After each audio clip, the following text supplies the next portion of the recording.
February 2026 isn't going by fast enough for our liking, and Resident Evil Requiem is to blame. With a little over 2 weeks left before we finally get to join Grace and Leon on an investigation into the Raccoon City incident, many years after it's devastated so many lives, it's kind of hard not to let our minds wander in the general direction of what it's going to bring to the table. That's why we've been poring over the game's promotional materials, and in doing so, came to a realization. While the developers have been quite emphatic about Requiem taking inspiration from Resident Evil 2, we began to think about ways in which it departs from the gameplay loop that introduced Leon to the franchise. Those deviations are quite interesting, and we felt compelled to elaborate on them, just as much as we're celebrating the similarities between the two games. Let's get started. 5 things Requiem borrows from RE2 Remake. 1. Back to the beginning. All of the promotional materials made available for the game are betting big on Grace and Leon uncovering more about the Raccoon City incident, which formed the stage for RE2's narrative centered around the latter. It's going to be interesting to watch the former RCPD rookie take a look back at a time that shaped the course of his life.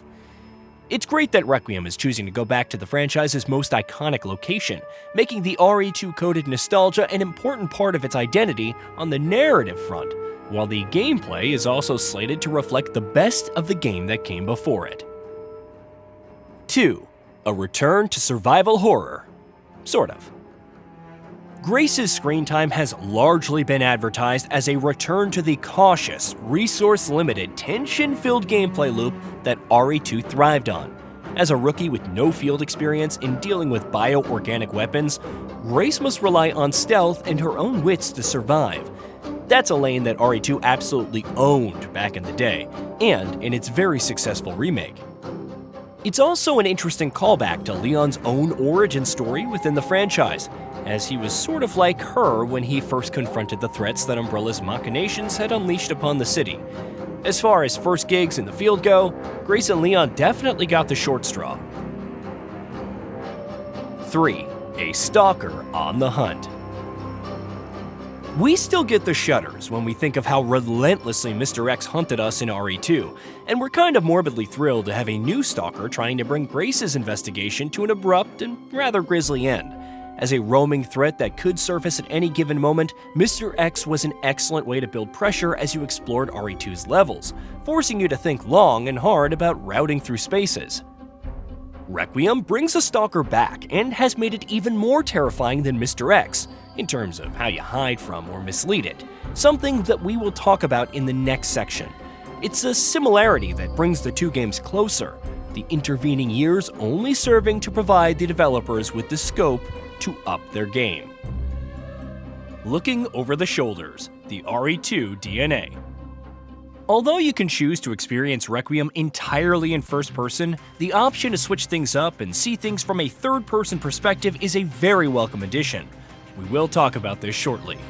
But the way in which the third-person camera has been implemented in Requiem showcases how closely it sticks to RE2's DNA, and the focus on bringing the camera close to you forces you to be careful in tight spaces while being deliberate with your aiming, if you choose to let a few bullets fly at your enemies.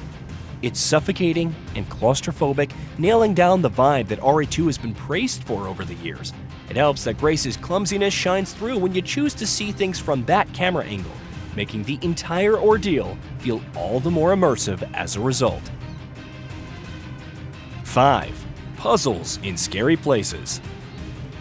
The Resident Evil franchise has always placed puzzles in our way, and RE2 is quite memorable on that front thanks to how solving those puzzles usually meant navigating contained spaces that were packed with hostile presences just waiting to tear us apart. It was part of the game's charm, and Grace's sections see them making a triumphant return. From what we can see of the game so far, the puzzles bring the same intense energy that was a part of RE2's design philosophy, and we suspect that Requiem might even surpass the game that inspired its horror sections if it does justice to its mechanics. 5 things Requiem is doing differently from RE2 Remake. 1. A 2-in-1 approach. Requiem might have two protagonists leading its narrative, but it's structured differently from RE2, which has Leon and Claire's storylines running parallel to each other. However, it was essentially the same gameplay loop with minor variations to set the two characters apart.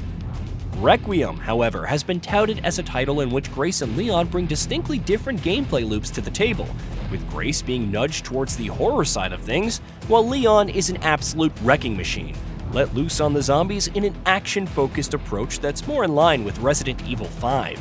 It's a solid distinction that works very well to make the new title feel like two different games rolled into one intersecting storyline. 2. A more seasoned version of Leon. Leon's quite the deadly force in Requiem, bringing him closer to his battle-hardened, no-nonsense personality, fitting for a game that clearly leans into more action-forward gameplay. The developers have been quite proud to showcase his new combat abilities, his action-forward toolkit, and rhythm being a major talking point, a very cool ride notwithstanding. It's another way that Requiem sets itself apart from RE2, where Leon didn't have years of working with the DSO under his belt, and was way more vulnerable as a result. That's made even more interesting by the fact that he has secrets of his own this time around, and his search for answers could shed even more insight into his battle-hardened personality. For our part, we don't think there's any amount of training or experience that could let us stare a zombie in the face without even blinking, but Leon's certainly made of sterner stuff. 3. Switch perspectives on the fly. RE2 Remake came with fixed perspectives, while Requiem lets you switch your POV as you please, a factor that automatically sets it apart from its predecessors. While the fixed camera did work well in RE2 and the remake, the option to switch things up would have been nice, and the fact that Requiem is addressing the issues showcases how the franchise is constantly evolving over the years. It's a solid addition that we believe could elevate how the horror reads from moment to moment, while helping with spatial awareness when it's needed.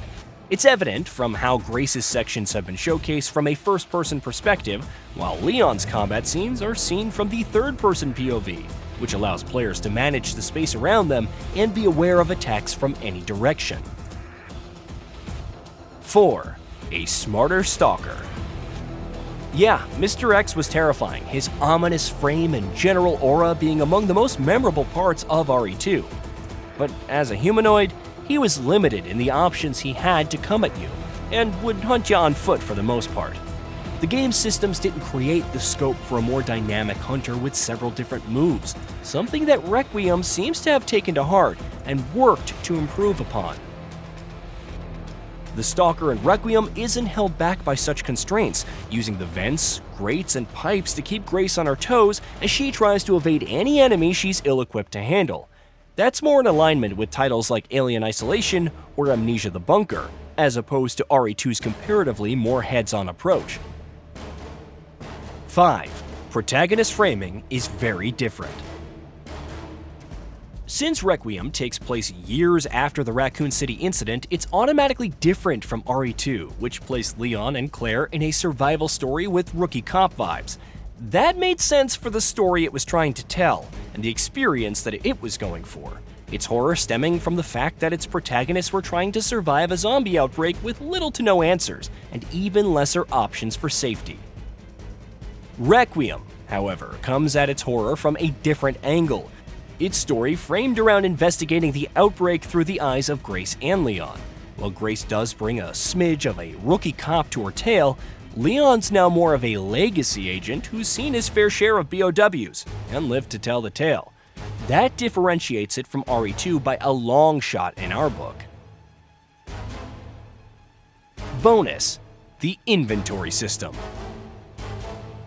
RE2 Remake starts you at 8 inventory slots, and even with hip pouches taking you up to 20, you're still leaning on the item box to stay efficient. Requiem mirrors that survival squeeze with grace, an 8-slot setup that pushes frequent storage box returns and packs to expand capacity. Leon, though, plays by different rules with a 7x10 attaché style case. Rotate, auto-sort, turning inventory into a layout puzzle instead of pure scarcity. And that's a wrap on how similar, yet different, Requiem is from one of the titles that has inspired its new and improved approach to the franchise's formula. we're quite certain that we're all going to see our fair share of nostalgic callbacks once the game is finally in our hands, though. Until then, we're right here with you in wishing that the days could go by faster. Hey, did you know that we at GamingBolt upload new videos every day? Stick around, drop a like, subscribe, and hit that bell. And let us know what kind of content you'd like to see in the future with a comment below.